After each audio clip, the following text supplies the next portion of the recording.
Hey, what's up, y'all? RJ here with CV Tech, and today I'm giving my full review on the Samsung Galaxy J3 on Boost Mobile. I've had this phone for going on almost 2 weeks now, and I have used this thing like crazy. It's been my daily driver. I have used the Tribute 5 for a couple of days, but I came right back to this phone right here to test out some more to do this full review. So in this video here, I want to be real with y'all. I want to discuss some things that I think and that I've heard, and while giving you the specs of the phone, run some tests and play some games, and just give you the real truth on the J3 and what I think of it for the price point and everything that you get. So let's go ahead and get started in with the specs.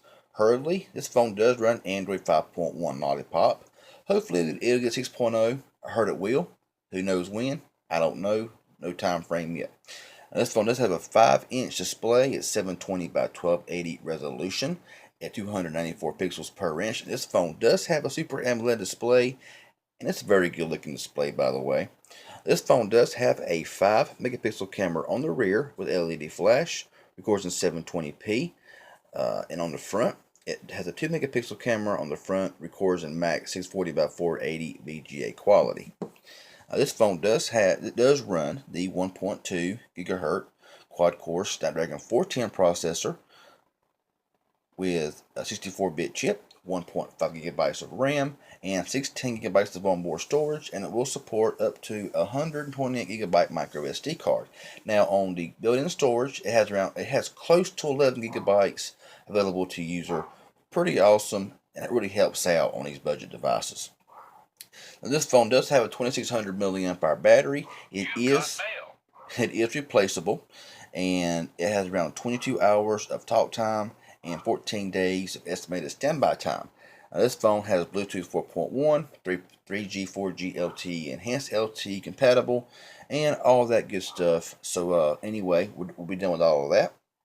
Now, looking at the phone here, the phone looks really good. I love the gold color of this phone. It really sets it off from white phones, black phones. It just kind of gives it a really nice look. Now, up front here is your receiver speaker, your light and proximity sensor, front-facing camera, your nice 5-inch Super AMOLED display, your recent multitask button, your back button, and your physical home button, which is really nice. I've always liked that about Samsung. On the bottom is your micro USB charging port and microphone. Top is your standard headset jack and secondary microphone. Volume rocker on the left, power button on the right, speaker, camera, flash, and Samsung branding. And the back cover is a little hard for me to get off. If I can get it off here, I will show you. So of course here is the battery. Like I said, 2600 milliamp hour. And up here is your micro SD card slot, and below it is your SIM card slot. So pretty much it. There's no NFC, nothing like that on this phone here. You know, it is a budget device, so can't have it all. Go ahead and snap it back into place real good here. And so let's go ahead and power the phone on. Now, when you look at the phone, it looks really, really good. The AMOLED display. I got a black background with this really nice theme, and hopefully it looks okay and everything in this camera. But this phone is extremely smooth. I mean, it's very fast. Now, I'm left-handed, so most phones I use, like the ZT Orp Elite, has the back button here and the recents button over here. So I'm pretty much used to just hitting the back button here and being done with it. While Samsung changes it up and makes it more friendly for right-handed people with the back button over here and recents button over here. Not a big deal. It's just when you have small hands like I do, you got to kind of use your ring finger to kind of push back sometimes. So anyway, not a big deal, but anyhow. Like I said, the phone is extremely snappy. It's very fast. You know, the extra half gigabyte of RAM and the double the ROM really picks this phone up. With a 410 quad-core processor like the Stylo or the Volt 2 that runs a 410 with, you know, 1 gigabyte of RAM and half the ROM, you know, and they get sluggish and slow. This phone right here never slows down, even with TouchWiz attached to it. I mean, this thing just really blazes through about everything that I do, playing games, whatever it may be. Right now, first of all, though, I do want to run a Geekbench test to kind of just show you some of the speeds that it does run. And, I am very impressed with this phone. Now, when I may mention earlier about, budget devices and these high-end reviewers who review these flagship phones all the time, most of them are going to dog this phone. Say it's slow, it's like in this, like in that, it's this, blah, blah, blah, blah, blah. Well, you got to look at this here. This phone right here costs, right now at Best Buy, $80 on sale. It's not $600. It's not $700. It's not supposed to have flagship specs. It's not supposed to have an 820 processor, with 4 gigabytes of RAM and all this stuff. It is what it is. It's a budget device with 1.5 gigabytes of RAM, running a 410 quad-core processor with 16 gigabytes of ROM. But the phone works extremely well. I have used some Samsung flagships in the past that are not as fast as this phone right here is. It has more hiccups, more freezing, and I mean, so I really like to watch those kind of reviews to kind of just see how much you're going to dog it because it's not a flagship device. Um, so I tend to stick with more of the independent, reviewers who are not being told what to say, because I wing everything I say. Whatever comes to my mind is what I say about the phone and whatever I feel about it. So I'm as honest as I can be when it comes to these phones. So, just cause you might hear a mainstream, great big, high-end reviewer say this phone right here is crappy and it's this is bad and that's bad and all this stuff, whatever. You got to look to the ones who review these budget type devices here to get your real opinion and the real scoop on the phone. It's just my thoughts, my opinion. Don't hate me for it. That's just what I think of it.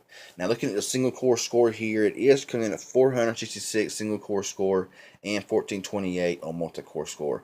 Not bad, about average. And it does run, like I said, very smooth. There is absolutely no lag whatsoever with this phone. Of course, well, I won't say it has no lag, because there's times it does sometimes. Take a little bit to get back to the home screen, stuff like that. Normal stuff, no big deal. It is what it is. It's not perfect. We'll go into some of the settings here, and pretty much just your average settings menu. Got some quick settings for data, sound, and display, and stuff like that. Mobile hotspot, all that kind of cool stuff. Sound, notification display, motion and gestures. Which motion and gestures is Smart Alert, which will vibrate when you pick it up to notify you about missed calls, messages. That makes up, I guess, for not having a notification light on this device.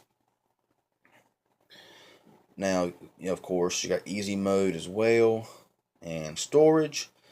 16 gigabytes of onboard storage. You get around 11 gigabytes almost available to user. And when I downloaded all of my games, all my apps and games, I still have 8.63 gigabytes available, which is really awesome. To have that extra ROM. And of course, I got a SD card in there.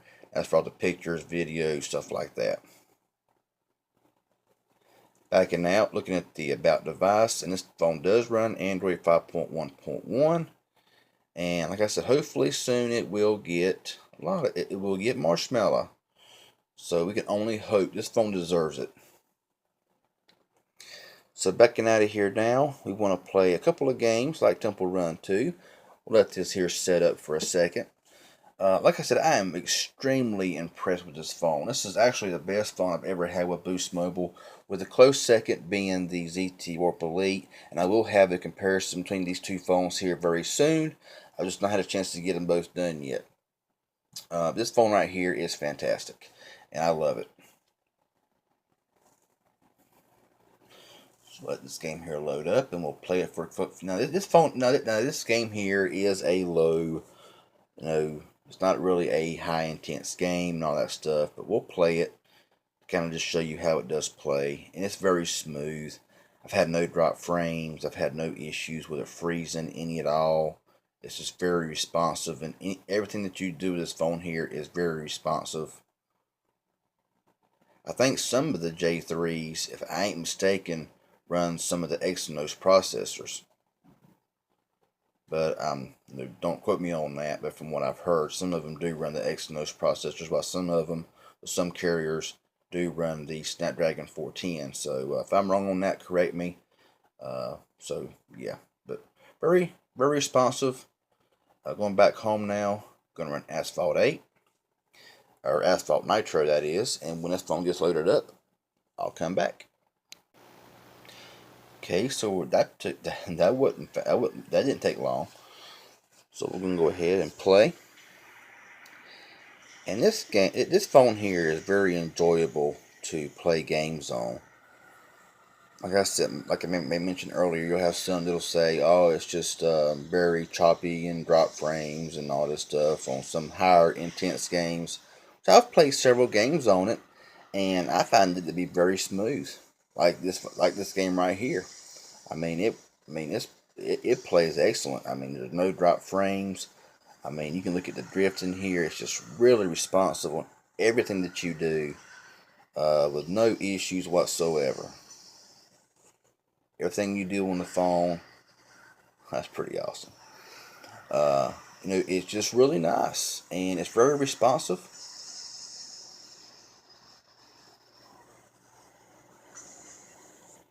So yeah, with zero problems.